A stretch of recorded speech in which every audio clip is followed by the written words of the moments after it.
అన్నా మొగిలన్నా నమస్తే. నమస్తే భయ్. కోడి మాంసమా మా మాంసాహారమా, నాన్ను వెజ్లో నెంబరు 1 నువ్వమ్మా.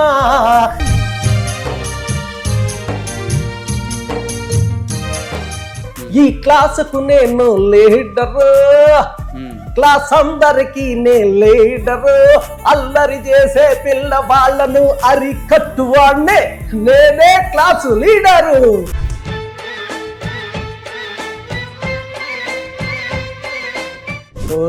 ఉమ్మేసిన పళ్ళం కుమ్మేసిన, ఉన్నది అమ్మేసిన, ఫుల్గా మందేసిన.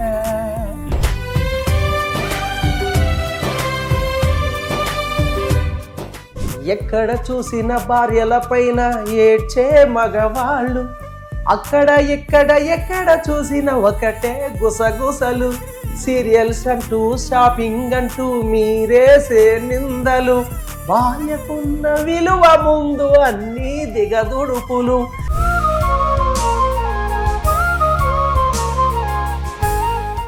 నన్ను పెళ్ళాడిన నా భార్య అన్న సబెడుతుంటే, మందు మానవని ప్రతిరోజు గొడవెడుతుంటే నాకు విసుగొచ్చింది, కోపము వచ్చింది, ఆ పైన మందు షాపు గుర్తొచ్చింది.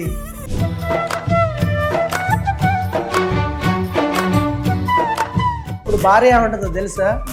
ఏదో ఒక రోగం నీకు పుట్టే వరకు పగలు రేయి నువ్వు తాగుతూ ఉంటావు.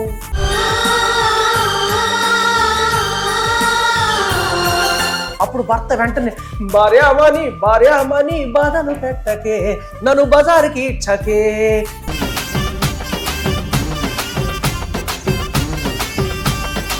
మరి యాజ్ ఏ స్టాండప్ కమెడియన్గా నేను నవ్వుకు ఒక నిర్వచనం కనిపెట్టడం జరిగింది. నవ్వితే హ్యాపీ, లేకపోతే బీపీ, నవ్వలేని వాడు పాపి. మా తాగుబోతుల గొప్పతనం ఒక్క మాటలో చెప్తా సార్. విస్కీ తాగినాడు ఇష్టలోకం పోతాడు, కళ్ళు తాగినాడు కైలాసం పోతాడు, బీరు తాగినాడు బ్రహ్మలోకం పోతాడు, ఏమి తాగినాడు ఏమలోకం పోతాడు. నమ్మకంగా ఎవరి దగ్గరైనా పని చేద్దామంటే అందరూ నమ్మించినట్టే నమ్మించి అవకాశం ఇవ్వకుండా నన్ను చూసేవాళ్ళు. మిమ్మల్ని ఒకసారి వైరాల్లో కలిసా నేను, ఫస్ట్ టైం మిమ్మల్ని కలవడం.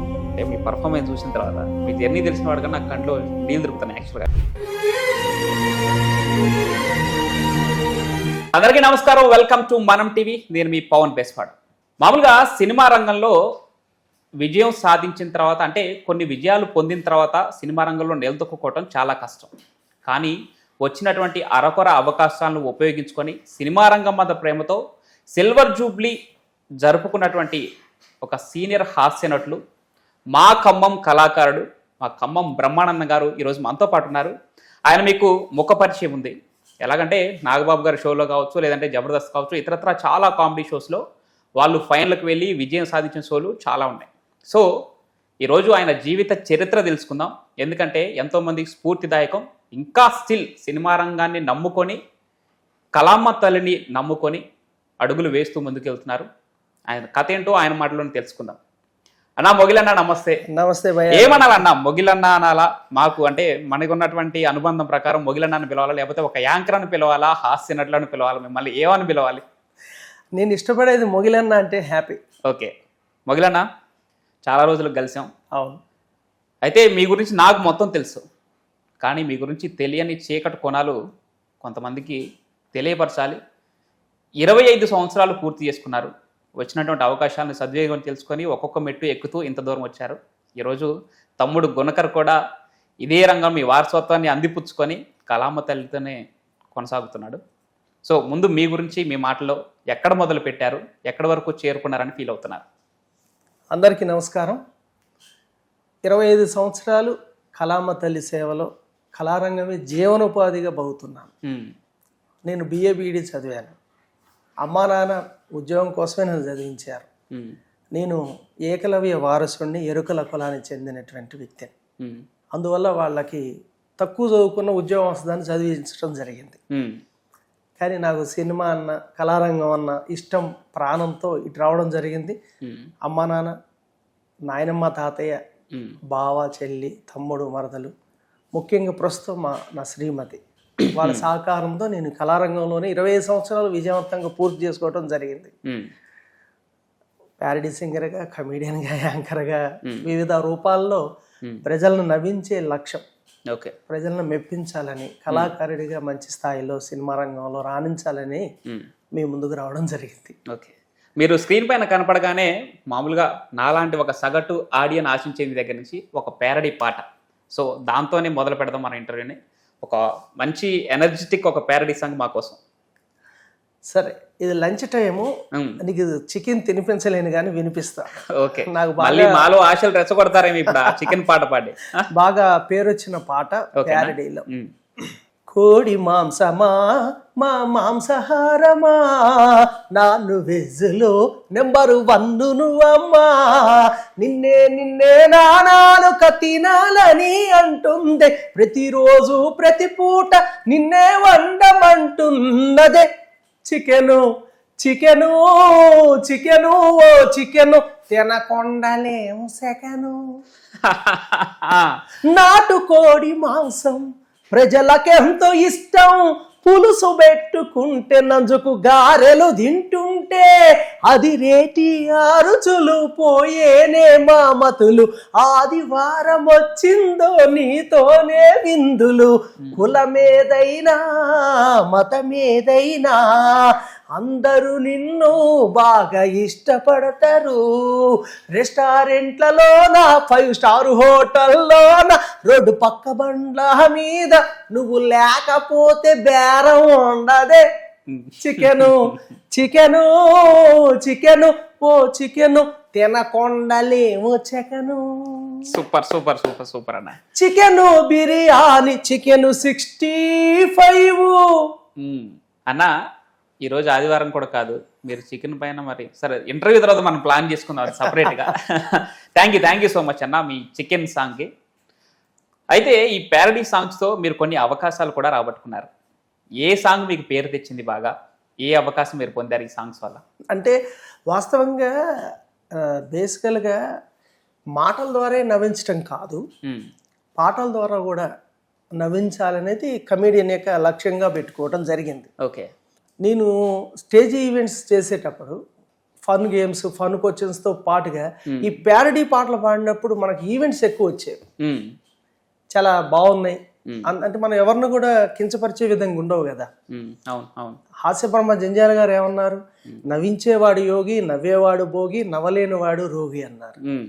మరి యాజ్ ఏ స్టాండప్ కమేడియన్గా నేను నవ్వుకు ఒక నిర్వచనం కనిపెట్టడం జరిగింది. నవ్వితే హ్యాపీ, లేకపోతే బీపీ, నవ్వలేని వాడు పాపి. అంటే నవ్వును కోరుకోని వాళ్ళు ఎవరు ఉండరు. మీ వర్షన్ కామెడీ. కాబట్టి అలా నవ్వించాలని ఈ ప్యారడీ సాంగ్స్ ప్రక్రియలోకి ప్యారడీ గురుస్వామి గారిని స్ఫూర్తిగా తీసుకొని ఎక్కువ నేను ప్రచారం చేయటం జరిగింది. కానీ వాస్తవం ఇది నాకు బేస్ పడ్డది 10th క్లాస్లోనే బేస్ పడ్డది. నేను ప్రగతి విద్యాలయంలో చదువుకోవడం జరిగింది. 94లో నాది 10th. అక్కడ రామనరసయ్య గారు, దామవెంకటేశ్వర గారు, భద్రయ్య గారు చాలా ఎంకరేజ్ చేసేవారు. దాంతోపాటుగా తెలుగు మాస్టారు మూర్తి గారు, వారికి కూడా నేను ఒక పాట అప్పుడు రాసి వినిపించా. ఈ క్లాసుకు నేను లీడరు, క్లాస్ అందరికి నే లీడరు, అల్లరి చేసే పిల్ల వాళ్ళను అరికట్టువాడినే, నేనే క్లాసు లీడరు. అట్లా ప్రగతి విద్యాలయంలో నాకు ప్యారడీ మీద మమకారం పెరిగితే రాను రాను అది అవసరంగా ప్యారడీ గురుస్వామి గారిని చూసి ఎక్కువ దాన్ని ఇన్స్పైర్ కావడం జరిగింది. అన్న, మీ క్వాలిఫికేషన్ ఏంటన్నా? నేను BA BEd చదివాను.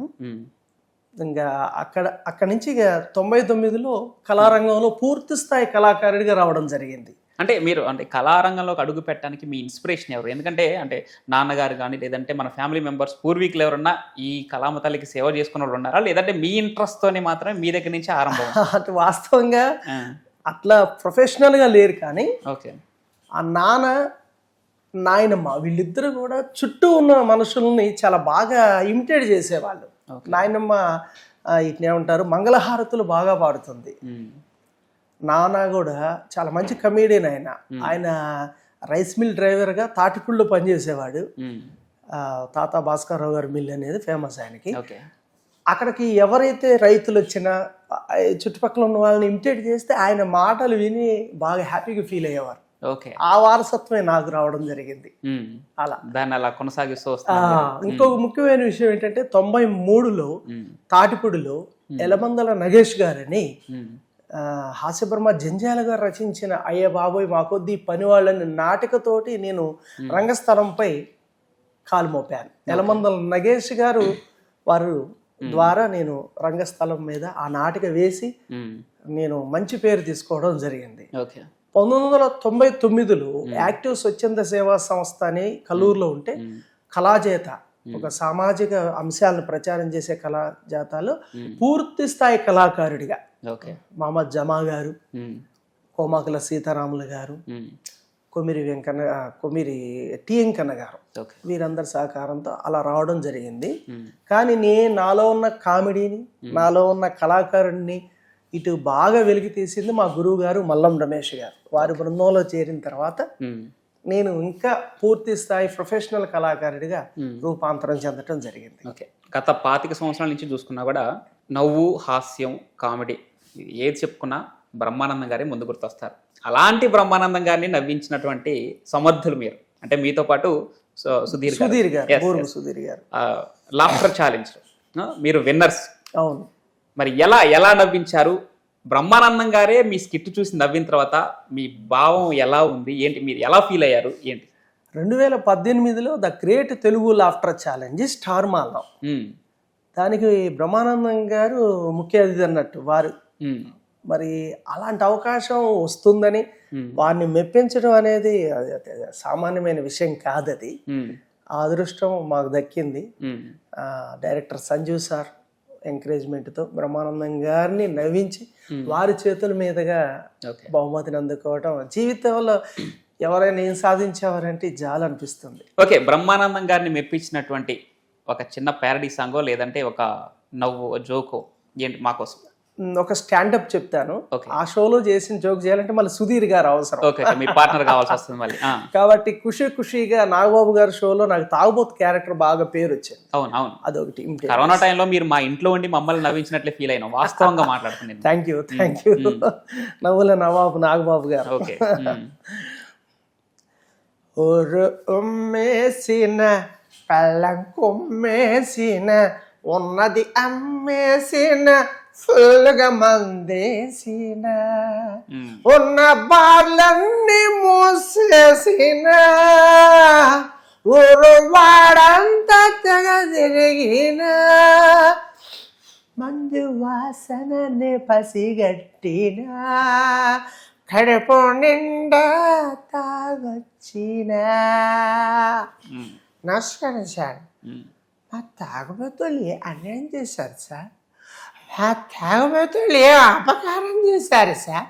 అరే, ఒక్కొక్క రాజకీయ పార్టీకి ఒక్కొక్క టీవీ ఛానల్ ఉంది, మరి మా తాగుబోతులకి సార్ టీవీ ఛానల్? మాకు ఉండదు సార్ ఎంటర్టైన్మెంట్. మమ్మల్ని తప్ప ఎవరు ఎంటర్టైన్ చేస్తారు సార్? మా తాగుబోతుల గొప్పతనం ఒక్క మాటలో చెప్తారు సార్. మా చేతిలో డబ్బులు లేకపోయినా బారుకుపోతాం. మా ఫ్రెండ్స్కి క్వార్టర్కి 10 రూపాయలు తక్కువ అయిందంట, వాళ్ళకి ఉంటే విలువలాడిపోతుంది సార్. తలపది ఇచ్చేస్తారు సార్. ఇక్కడ గమ్మత్తు ఏంటంటే వాళ్ళు ఇచ్చిన మందుతోటి వాళ్ళకంటే కాస్ట్లీ మందు దాటాను సార్. ఓకే సార్, మా తాగుబోతుల గొప్పతనం ఒక్క మాటలో చెప్తారు సార్. విస్కీ తాగినాడు ఇష్టంలోకం పోతాడు, కళ్ళు తాగినాడు కైలాసం పోతాడు, బీరు తాగినాడు బ్రహ్మలోకం పోతాడు, ఏమి తాగినాడు ఏమలోకం పోతాడు. మా తాగుబోతులకి ముసలితనం రాదు సార్. ఎందుకో తెలుసా? తాగి మధ్యలోనే పుట్టుకోమంటాం కాబట్టి. ఓకే అన్న, ఇది మీరు తాగుబోతుగా హాస్యం పండించినటువంటి మాటలు ఇవి. కానీ ఇదే తాగుబోతుగా ఒక హాస్యనటువంటి బాధలు కూడా చెప్పారు మీరు. అవును, అది కూడా మాకోసం తప్పనిసరిగా. కల్లూరు అప్పయ్య 1 hour మూవీ, రచనా దర్శకత్వం ప్రముఖ రచయిత దర్శకులు కొత్తపల్లి శేషు గారు తీసి దాంట్లో నన్ను ఒక కామెడీ విలన్గా చూపించారు. అది కూడా చాలా బాగా పేరు వచ్చింది నాకు. అరే తమ్ముడు, నా మీదే పంచలేరా రే? నేను స్టేజ్ మీద పంచలేస్తే ఖమ్మం బ్రహ్మానందం అని మస్తు చప్పట్లు కొట్టారా? తమ్ముడు, ఆ చప్పట్లేరా నన్ను హైదరాబాద్ పోయేలా చేశాయి. ఆ చప్పట్లేరా సినిమా ఆఫీసుల చుట్టూ తిరిగేలా చేశాయి తమ్ముడు. కానీ ఎక్కడ చూసినా నిరాశ, ఎటు చూసినా చీకటి. నమ్మకంగా ఎవరి దగ్గరైనా పని చేద్దామంటే అందరూ నమ్మించినట్టే నమ్మించి అవకాశం ఇవ్వకుండా నన్ను హేళనగా చూసేవాళ్ళు రా. అందుకే నమ్మకంగా కోడి వెంకటరత్నం దగ్గర చేరా. అది నమ్మకంతో వాడి గొంతు కోస్తా, అదే నమ్మకంతో వాడి గొంతు కోస్తా.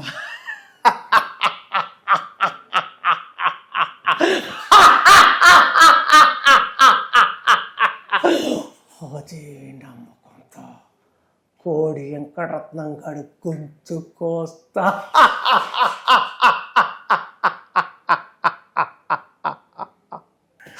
అన్నా, మిమ్మల్ని ఒకసారి వైరాల్లో కలిసా నేను.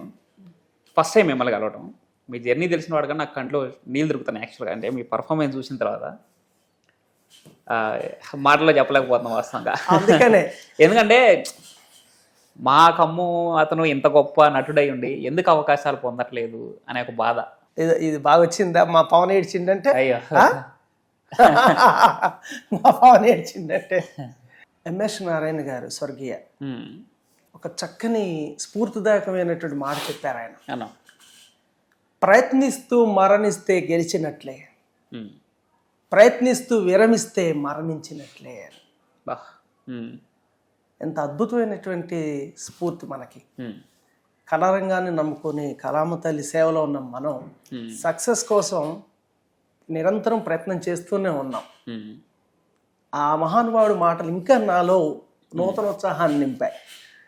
అది ఇప్పుడు కాస్త మనం కామెడీలోకి వెళ్ళిపోతాం. ఓకే, వెళ్దాం ఖచ్చితంగా కామెడీ. కానీ ఇందాక మీరు రాసినటువంటి మీ సొంత డైలాగ్స్ అవన్నీ? లేదు, రైటర్ గారే రాశారు. అందుకే ఇప్పుడు నా గురించి మీకు ఎలా తెలుసో, ఓకే, కొత్తపల్లి శేషు అన్నయ్య మా సీనియర్ కళాకారుడు, అందువల్ల నా గురించి కూడా అతనికి తెలుసు. కొంత నా జీవితాన్ని కొంత డ్రామాని మిక్స్ చేసి రాయడం జరిగింది. అది నాకు చాలా మంచి పేరు వచ్చింది. కల్లూరప్పయ్య 1 hour మూవీ అన్నమాట అది. అలా. ఓకే, ఇక్కడ ఏంటన్నా ఇక్కడ కొంచెం మీరు పార్షియాలిటీ చూపించారు. మీ ఊరిని కాకుండా ఏదో గుట్ల బజార్ని ఫేమస్ చేసారేంటన్నా, నాకు అర్థం కాదు. ఓకే, ఖమ్మం, అది కూడా ఖమ్మంలోదే. కానీ మీరు తాటిపూడిని వైరాని అక్కడ ఫేమస్ చేయాలి మీరు. కానీ మీ మేనరిజంగా గుట్ల బజార్ని ఎందుకు ఎంచుకున్నారు? కమేడియన్ అంటే ఇప్పుడు మాత్రం ఎందుకంటే మాది గుట్ల బజార్ పవన్ అన్నది మీరు, దాని వెనక రీజన్ చెప్పాలి మాకు. కమేడియన్కి ఒక గుర్తింపు త్వరగా రావాలంటే ఒక మేనరిజం ఉండాలనేది నేను నమ్మాను. సీనియర్లను చూసా. ఓకే, అప్పుడు మనం ఏష్ కామెడీ షోలు ఇది బాగా నాగబాబు గారు ఖుషిలో ఫేమస్ అయింది. అవునవును. దానివల్ల ఏమవుతుందంటే ఖమ్మం గుట్ల బజార్కు ఒక ప్రత్యేకత ఉంది. వాస్తవం మహానుభావులు ఉన్నారు అక్కడ. ఏదన్నా ఒక విషయం అడిగారు అనుకో, అబ్బా మీకు ఎలా తెలుసండి ఈ విషయం? మాది ఖమ్మం గుట్ల బజార్ సార్.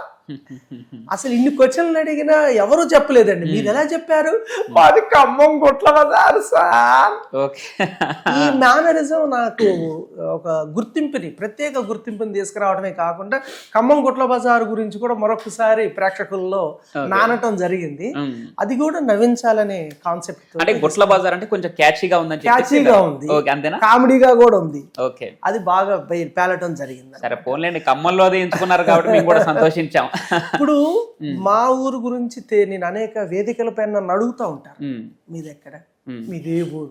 అందరికి నేను చెప్పలేను కాబట్టి దాన్ని నవ్వుతూ నా అడ్రస్ చెప్పే విధానాన్ని కూడా నేను క్రియేట్ చేసుకున్నాను. ఒక జోక్ ని కాస్త అన్వయించుకోవడం జరిగింది. ప్లీజ్. హలో, ఎవరు మాట్లాడుతున్నారు? హలో, మిమ్మల్ని ఎవరు మాట్లాడుతున్నారు? మాది ఖమ్మం అండి. అయ్యి బాబు, మీది ఖమ్మమా? మాది కూడా ఖమ్మమేనండి.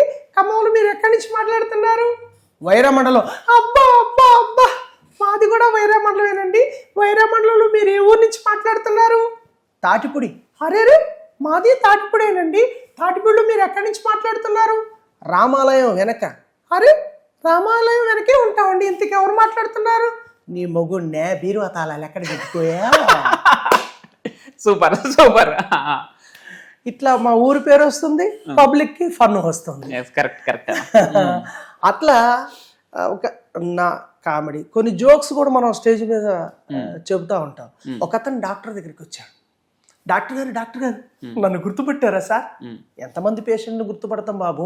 అదే సార్, పోయిన సంవత్సరం మీ దగ్గరకు వచ్చా, అప్పుడు నాకు బాగా జలుబు చేసింది, పరిచయం పట్టింది అన్నారు, అప్పుడు స్నానం చేయొద్దని చెప్పారు. ఇప్పుడు చేయొచ్చా సార్? అంటే సంవత్సరం నుంచి ఇటు స్నానం చేయకుండానే ఉన్నాడు అయితే. రకరకాల మనుషుల్ని మనం రకరకాల మనుషుల్ని కూడా మనం ఈ కామెడీ ద్వారా ఇమిటేట్ చేస్తూ వాళ్ళ హావభావాలని మనం ప్రేక్షకుల్ని నవ్వు తెప్పించవచ్చు అనమాట. అట్లా అన్న, ఎట్లయితే సిల్వర్ జూబ్లీ కంప్లీట్ చేసుకున్నారు ఒక కళాకారుడిగా, సరే విజయాలు అపజయాలు ఎక్కని పెట్లు అందుకోవాలనుకున్న ద్రాక్ష పళ్ళు ఇంకా చాలానే మిగిలి ఉన్నాయి. కానీ దీని వెనక మీరు ఒక్కటి పోరాటం కాకుండా మీకు అందించిన సపోర్ట్ కూడా మాట్లాడుకోవాలి. ముందుగా వదిన గారి గురించి, తర్వాత మీ ఫ్యామిలీ సపోర్ట్ గురించి ఒక 2 మాటలు చెప్పండి. తప్పనిసరిగా ముందు ఇంట్లో శ్రీమతి సహకారం ఉంటేనే మనం ఏదైనా సాధించగలం. నా శ్రీమతి కూడా ఎంకామ్ చేసింది, బిఎల్ఐసి ఎంఎల్ఐసి కూడా చదివింది. విద్యావంతురాలు. కవిత పేరు, బావ పేరు గుణకర సాయి. వాళ్ళతో పాటుగా తమ్ముడు మరదలు, బావ చెల్లి, అమ్మ నాన్న, నాయనమ్మ తాతయ్య, వాళ్ళ సపోర్ట్ బాగా చెప్పుకోవాలి. నాయనమ్మ తాతయ్య. ఇది కాకుండా తాటిపూడిలో నా ఫ్రెండ్స్ ఉన్నారు, మిత్రులు. ఊరు తాటిపూడి ఊరే కాదు, నా ఫ్రెండ్స్ ప్రత్యేకంగా. నా ఫ్రెండ్స్ అంటే చాలా 5-6 చాలా మంచి ఫ్రెండ్స్ ఉన్నారు. వాళ్ళు బాగా సపోర్ట్ చేశారు. ఇవి నా వ్యక్తిగతంగా చెప్పాలంటే. ఇది కళారంగ పరంగా మనని ఎప్పుడు ఏ ఇబ్బందులు, ఏ ఈవెంట్స్ జరగాలన్నా భక్తరామ్ దాసు కళాక్షేత్రం అనేది నీకు తెలిసిందే. బోల్డ్ అండ్ ఈవెంట్లు జరుగుతూ ఉంటాయి. అక్కడ నేను 3 నెలలకు ఒక ఈవెంట్ పబ్లిక్ తో ఉన్నటువంటి, అంటే ఎప్పుడు మనం కళాకారుడు పబ్లిక్ తోనే ఉండాలి. 3 నెలలకు ఒక ఈవెంట్ పెడతా, ₹1,00,000 ఖర్చు వస్తుంది. అలాంటప్పుడు నన్ను వెన్నుతట్టి ప్రోత్సహించి మంచి మంచి ఈవెంట్స్ చేపిస్తూ ఉంటారు. Mitra group of chairman Kuruvella Praveen garu, Khammam కళా పరిషత్ అధ్యక్షులు డాక్టర్ నాగబత్తిని రవి గారు, ఇట్లాంటి ప్రముఖ న్యాయవాది వ్యాపారవేత్త జల్లా లక్ష్మీనారాయణ గారు, చెబీ6 అధినేత కొదుమూరు రమేష్ బాబు గారు, ఇట్లాంటి ప్రముఖులు. అదేవిధంగా ఇండియన్ గ్యాస్ అధినేత మేళచేరు వెంకటేశ్వర గారు, భద్రాద్రి బ్యాంక్ భద్రాద్రి కృష్ణమూర్తి గారు, ఇట్లాంటి ప్రముఖులు ఇంకా చాలా మంది ఉన్నారు. నేను కొంతమందిని మర్చిపోయి ఉండొచ్చు. వాళ్ళందరి సపోర్ట్ తోటి మనం ఇలా కళాకారుడిగా మన చుట్టూ ఉన్న వారందరి సహకారం ఒక్కరని మనం చెప్పలేని ఈ సందర్భం గుర్తు రాకపోవచ్చు. అట్లా మొదలైన 2013లో నీకు నాకు డాష్ చేసిన ఒక మూవీలో నటించే అవకాశం, అది కూడా చెప్పుకోదగ్గ ఒక పాత్ర మీకొస్తే మేమందరం సంతోషించాం. యాక్చువల్గా అమ్మయ్య మా మొగిలన్న ఇక్కడి నుంచి వెండి తెర మీద కూడా మెరుస్తాడు అనే ఒక ఆనందం. కానీ ఆ తర్వాత ఏం జరిగిందో సరే, మీరెన్ని లోటుపాట్లు చూసారో మీకే తెలుసు, అది మీ మాటలో వింటాం మేము. కానీ ఆ అవకాశం రావడానికి ప్రేరేపించినటువంటి ఒక ఇన్సిడెంట్ గురించి చెప్పండి. తర్వాత ఆ అవకాశం ఎలా వచ్చింది, తేజ గారి దృష్టిలో మీరు ఎలా పడ్డారు ఏంటి? 2013లో నేను హీరో అన్నగా చేశా నీకు నాకు డాష్ చేశాను మూవీలో. డైరెక్టర్ గారు తేజ గారు, వారికి ఒక జోక్ బాగా నచ్చి నాకు ఆ క్యారెక్టర్ వచ్చింది. అది మీకు వినిపిస్తాను. ఓకేనా. ఒక అతను చనిపోయాడు, అతని భార్యని ఇంకొక ఆమె అడిగింది, నీ భర్త ఎట్లా చచ్చిపోయింది అమ్మా అని. ఇది కాన్సెప్ట్.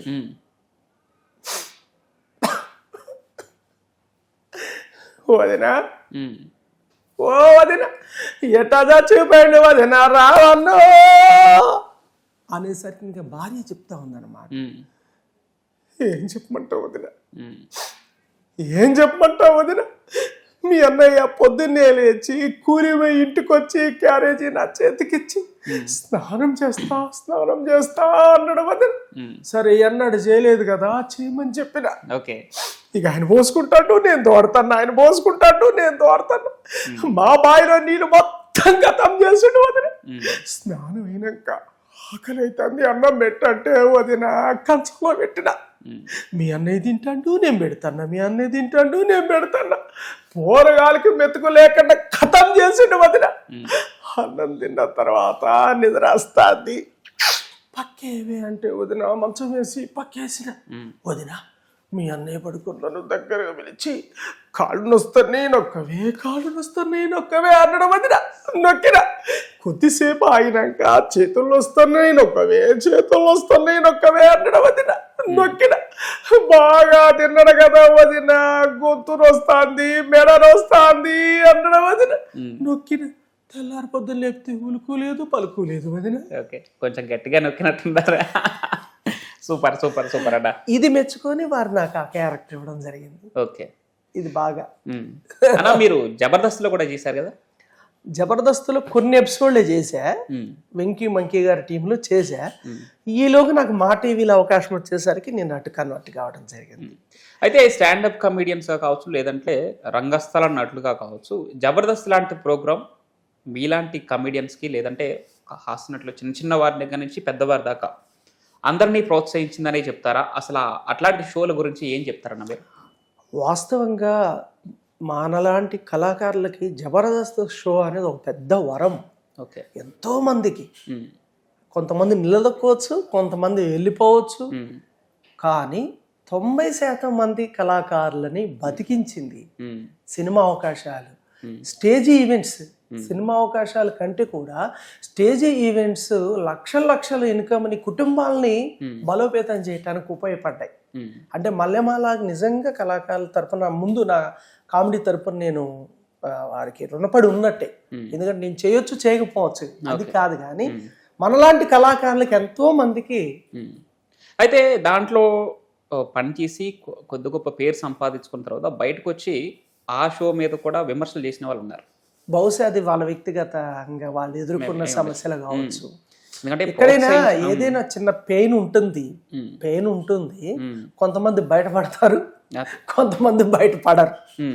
కాబట్టి ఎక్కడైనా లోటుపాట్లు ఉంటాయి. ఇక్కడ నాకున్న ఒపీనియన్ ఏంటంటే, దేవుడు వరం ఇచ్చిన పూజారి కరుణించడం అనే సిద్ధాంతం అది ఎక్కడైనా ఉంటది అది. ఓకే, కాబట్టి మల్లెమాలని సంస్థని మనం అనే లేదు, హక్కు లేదు. అంటే ఏమైనా రాజకీయాలు జరుగుతాయంటారా? అలా ఏమైనా ఉంటారా? అంటే నేను తక్కువ టైం ఉండటం వల్ల నాకు పెద్దగా అంటే ఇక్కడ టీవీ షోస్ కాబట్టి వాళ్ళ ప్రియారిటీస్ వాళ్ళకు ఉంటాయి. ఎవరిని పిక్ చేసుకోవాలి, ఎవరిని చూపించాలి స్క్రీన్ మీద, ఎలాంటి ఎమోషన్స్ క్రియేట్ చేస్తే టీఆర్పీ రేటింగ్స్ బాగా వస్తాయని చెప్పి వాళ్ళ ప్లాన్ వాళ్ళకు ఉంటాయి. బట్ ఒక హాస్య నటులుగా ఇచ్చిన అవకాశాన్ని సద్వినియోగపరచుకొని మనం ఎంత ముందుకెళ్ళిన అనేది మాత్రమే ఇంపార్టెంట్. చాలా మంచి మాట కదా, చాలా మంచి మాట. అయితే రానప్పుడు నిందించొద్దు, వచ్చినప్పుడు వదులుకోవద్దు. ఇవి మాత్రం అద్భుతమైన మాట.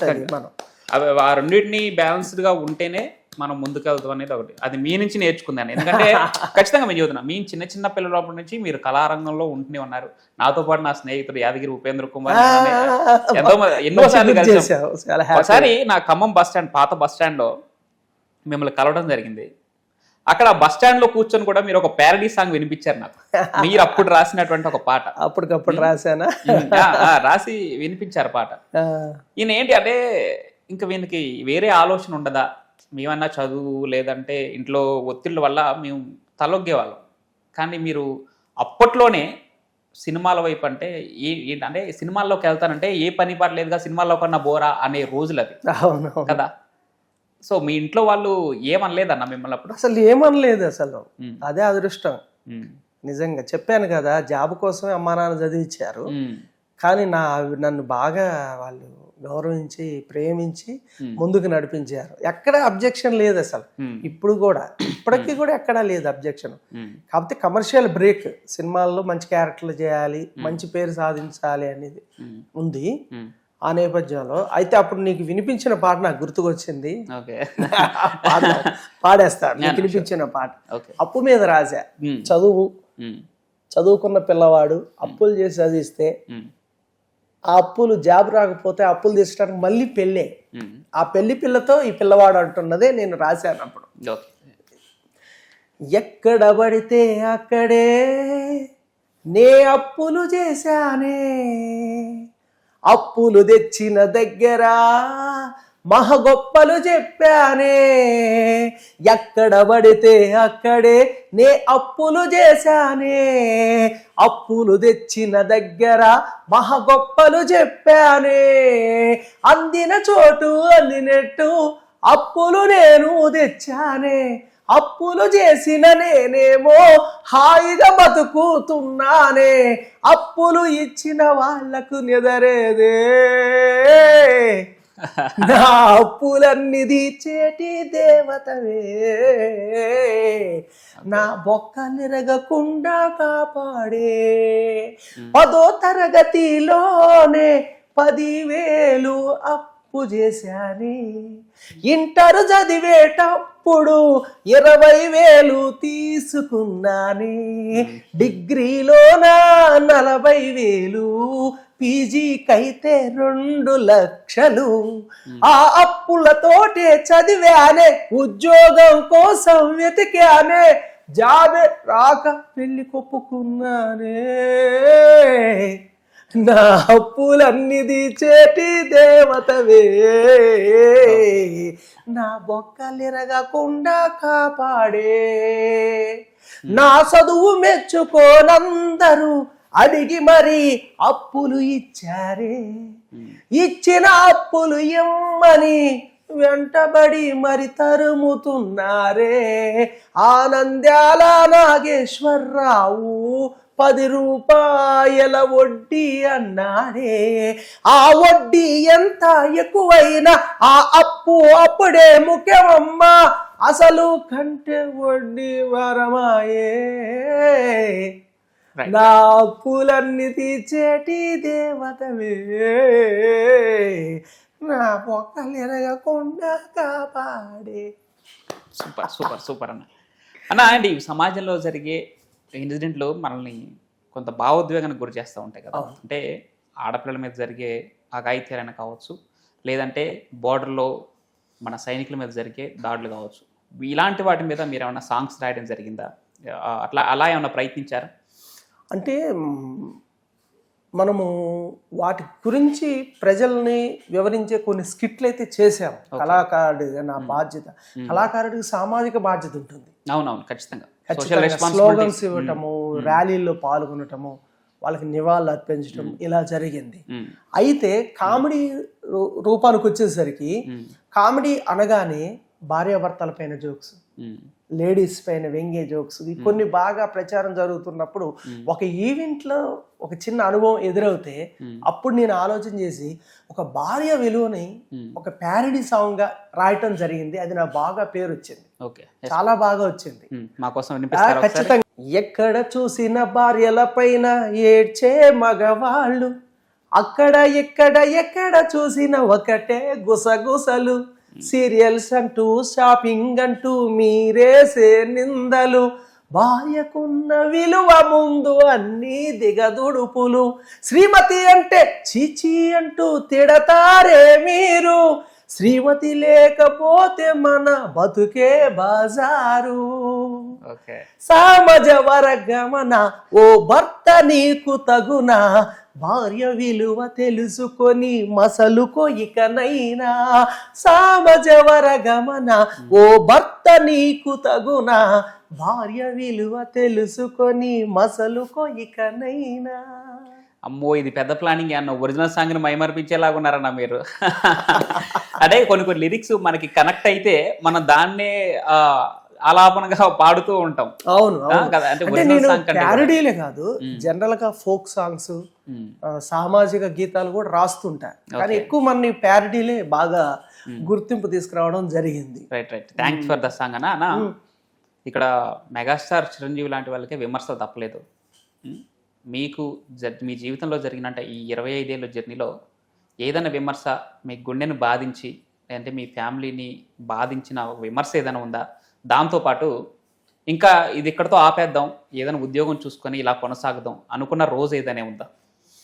ఎప్పుడు అంటే అలవాటు పడ్డంగా, కానీ అలవాటు పడినా కూడా బాధించిన ఇన్సిడెంట్ ఏది ఉంటుంది?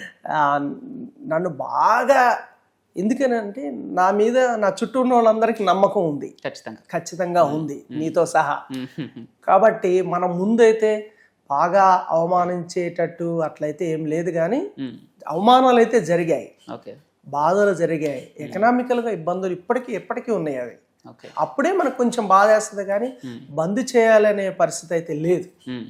ఇప్పుడు ఈవెంట్స్ చేయడం ద్వారా లేదంటే స్టేజ్ షోలు ఇట్లాంటివి చేయడం వల్ల ఫ్యామిలీని రన్ చేసుకునే అంత అమౌంట్ మీరు సంపాదించుకోగలుగుతున్నారా ఏంటన్నా? మరి ఫినాన్షియల్గా ఎలా రన్ అవుతుంది ఫ్యామిలీ స్టేటస్? మనకి ఈవెంట్స్ మెయిన్ ఆధారం. ఈవెంట్స్ ద్వారానే మనం కుటుంబాన్ని పోషించుకోవటం జరుగుతుంది. కాకపోతే ఏంటంటే మనకి ఎంత టీవీ షోస్ కానీ సినిమాలు గ్రాములు ఉంటే అన్ని ఈవెంట్స్ పెరుగుతాయి తప్పనిసరిగా. ఒక మంచి అవకాశం నాకు, నన్ను ప్రపంచానికి పరిచయం చేసిన మనం టీవీ వారికి ముందుగా నమస్కరిస్తూ, ముఖ్యంగా మా బ్రదర్ పవన్కి కూడా థ్యాంక్స్ చెప్తూ, నేను బర్త్డే ఈవెంట్స్, రిసెప్షన్స్, ఓనీలు, ఇలాంటి occasions, meetings, corporate level meetings అన్నిటికి కూడా నేను కల్చరల్ ఈవెంట్స్, నేను ఒక్కనే కాదు, నాకు చాలా పెద్ద టీం ఉంది.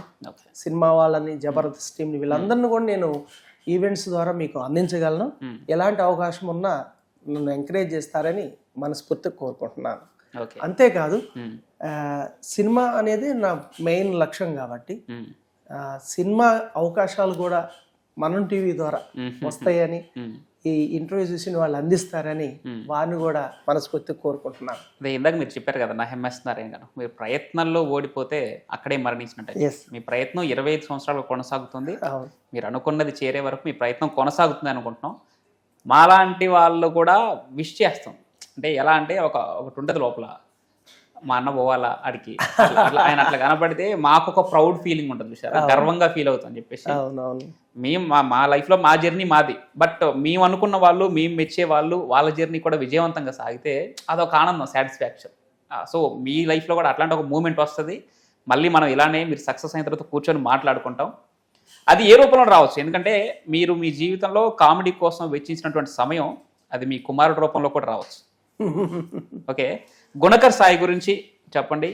తమ్ముడి జీవితం ఇప్పుడు ఒక చిన్న మలుపు తీసుకుంది, ఎలా కొనసాగుతుంది అనుకుంటున్నారు, ఏంటి, ఏం జరగబోతుంది అసలు? నాకు ఒక బాబు మొగిలి గుణకర్ సాయి, తమ్ముడికి 2 బాబులు, యశ్వంతరామ్ సాయి, అలాగే దేవాంశ్ సాయి. అలా మేమందరం ఉమ్మడిగానే ఉంటాం. అయితే ప్రస్తుతానికి బాబు హార్వెస్ట్ స్ప్రింగ్ లీఫ్ స్కూల్లో 3rd క్లాస్ పూర్తి చేసుకోవటం జరిగింది.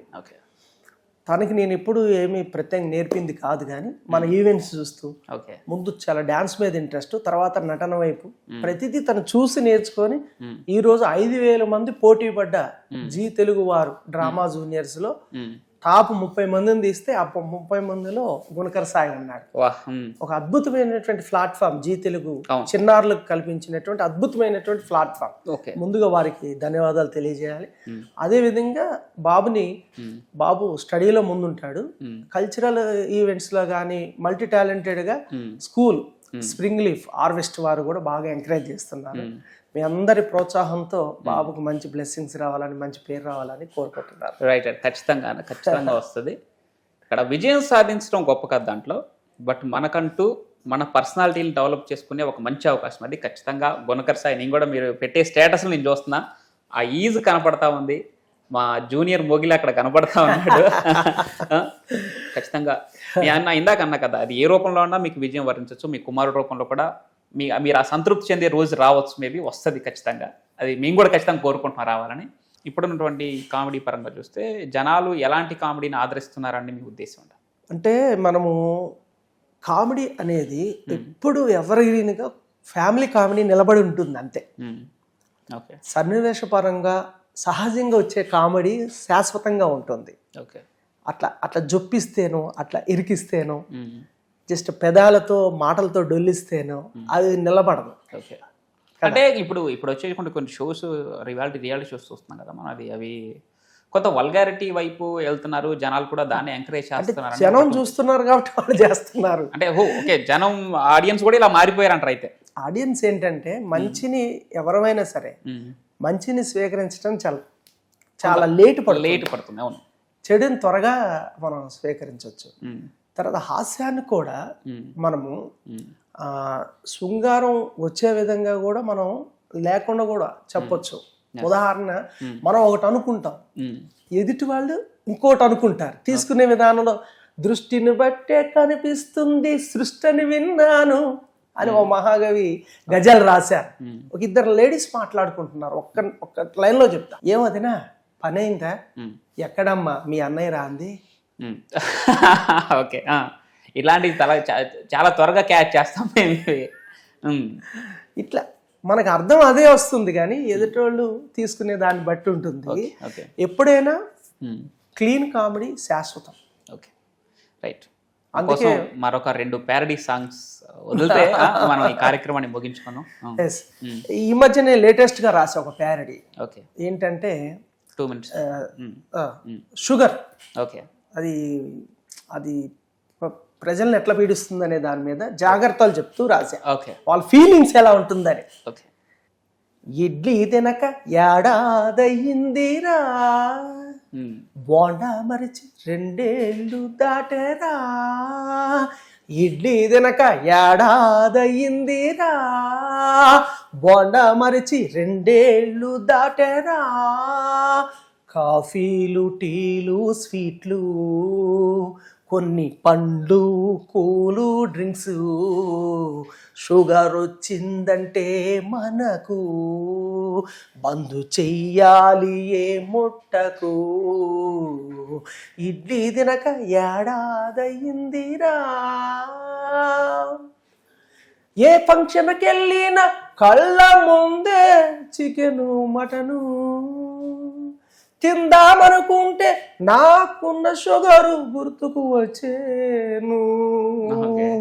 ఏ ఫంక్షన్కి వెళ్ళినా కళ్ళ ముందే చికెను మటను.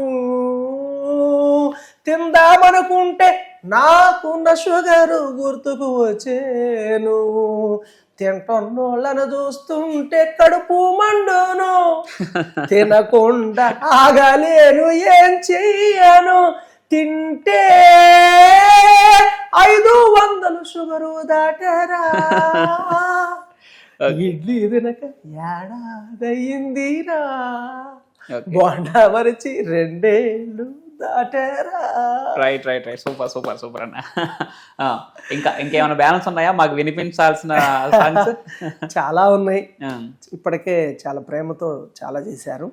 ప్రజా వాగ్గేయ కళాకారులు, గాయకులు, ప్రస్తుత ఎమ్మెల్సీ గోరేటి వెంకన్న గారు ఒక సెల్ ఫోన్ పై ఒక మంచి పాట రాశారు. అవును, విన్నాను నేను కూడా. ఒక లైను, అప్పులోడు ఫోను చేస్తే మోగి మోగి ఆగిపోతుంది. అప్పులోడు ఫోను చేస్తే మోగి మోగి ఆగిపోతుంది. లవరు ఫోను చేస్తే చెప్పకుండా చెవి కాడికి పోతుంది. సెల్లు చూడమ్మా, సెల్ ఫోను మాయా, సెల్లు చూడమ్మా. వారిని స్ఫూర్తిగా తీసుకొని నా స్టైల్లో నేను ప్యారడీ రాశా. ఓకే, సెల్లు చేతులు ఉంటే గల్లు గల్లు, జేబుకేమో పెద్ద చిల్లు. సెల్లు చెవిలో పెడితే సొల్లే సొల్లు, మోయలేని బిల్లే బిల్లు. సెల్లు లేని వాడి ఇల్లు, భూమి మీద నిల్లే నిల్లు. సెల్లు ఫోను నీకే సలాము, సెల్లు ఫోను నీకే గులాము. సెల్లు ఫోను నీకే సలాము, సెల్లు ఫోను నీకే గులాము. బాత్రూములో ఉంటే బెడ్ రూములోన సెల్లు మోగుతుంటే మనం ఎట్ట వచ్చేది? అలిసిపోయి వచ్చి నిద్రపోతూ ఉంటే సెల్లు రింగ్ అవుతుంటే నిద్ర ఎట్లా పట్టేది? ముద్దు కోసం మనము దగ్గరవుతూ ఉంటే మధ్యలో సెల్లు మోగుతుంటే ఇంకెట్టా చెప్పేది? ఈ తిప్పలు తప్పాలంటే స్విచ్ ఆఫ్ చేయాలో హిమామ. సెల్లు ఫోను నీకే సలాము, సెల్లు ఫోను నీకే గులాము. రైట్. మీరు ఎన్ని ప్యారడీ సాంగ్స్ రాసినా, ఎన్ని ప్యారడీ సాంగ్స్ పాడినా, మిమ్మల్ని నిలబెట్టింది, మాకు దగ్గర చేసింది తాగుబోతు క్యారెక్టర్తో మీరు పాడినటువంటి ప్యారడీ సాంగ్స్. సో ఫైనల్ టచ్గా మీకు బాగా పేరు తెచ్చినటువంటి ఒక తాగుబోతు ప్యారడీ సాంగ్ మా కోసం. తప్పనిసరిగా నేను ఒక 10 ప్యారడీ పాటలు అప్పట్లోనే రాశా. అందుట్లో కొన్ని అంటే వివిధ రూపాలు, వివిధ యాంగిల్స్. ఓకే. నన్ను పెళ్ళాడిన నా భార్య అన్న సబెడుతుంటే, మందు మానవని ప్రతిరోజు గొడవెడుతుంటే నాకు విసుగొచ్చింది, కోపము వచ్చింది. ఆ పైన మందు షాపు గుర్తొచ్చింది. తాగానండి బీరు బ్రాందిని, తాగి తూగానండి గడప గడపని. నిజంగా నిజంగా మాకు మందు ఉంటే రోజు పండుగ. అప్పుడు భార్య ఏమంటుందో తెలుసా? ఏదో ఒక రోగం నీకు పుట్టే వరకు పగలు రేయి నువ్వు తాగుతూ ఉంటావు. నీ ఇల్లు గుల్లైనా నీ ఒళ్ళు గుల్లైనా కాపుసార కళ్ళు విస్కీ బీరు బ్రాంది. అప్పుడు భర్త వెంటనే భార్యామని బాధను పెట్టకే, నన్ను బజారుకి ఇచ్చకే, బీరు బ్రాంది తాగానని బయటోళ్ళ మాటలు విని పుట్టింటికి అలిగిపోతే అయిపోతుంది నా పని భార్యామని. అప్పుడు భార్య ఉంటుంది తెలుసా? ఎన్నాళ్ళు యాగాలండి నేను, నా తాగుబోతు మొగుడు పాడుగాను. తాగి ఇంటికి వస్తాడు, సోదివాగుడు పెడతాడు, బూతులెన్నో తిడతాడు, రోత మాటలు అంటాడు, తన్నందేవాడు నిద్రపోడు. ఈడు చస్తానంటే నేను వద్దంటానా, ఈడు చస్తానంటే నేను వద్దంటానా, ఈడు బూడిద బోగలకే. Okay, right. Thank you so much అన్న. చాలా నవ్వించారు. మీ కథ ఆల్రెడీ మాకు తెలుసు, ఇప్పుడు తెలుసుకుంటారు మీ ఆడియన్స్. మిమ్మల్ని అభిమానించేవారు చాలా మంది ఉన్నారు, మీరు విజయం సాధించాలని కోరుకునేవారు చాలా మంది ఉన్నారు, ఖమ్మంలోనే కాదు. కళాకారుల గుమ్మం ఖమ్మం కాబట్టి అక్కడి నుంచి వచ్చినందుకైనా మీరు ఒక దిశగా అడుగులు వేయాలి, మీరు విజయం సాధించాలని చెప్పి మనం టీవీ తరఫున ముఖ్యంగా మీ తమ్ముడుగా నేను మనస్ఫూర్తిగా కోరుకుంటానన్న. Thank you so much. మీరు విజయం సాధించిన తర్వాత గుణకర్ సాయితో కలిసి మళ్ళీ మనం కూర్చుందాం, మాట్లాడుకుందాం, పరిచయం చేసే ప్రయత్నం చేద్దాం. థ్యాంక్ యూ సో మచ్ అన్న. Thank you brother, thank you మన టీవీ.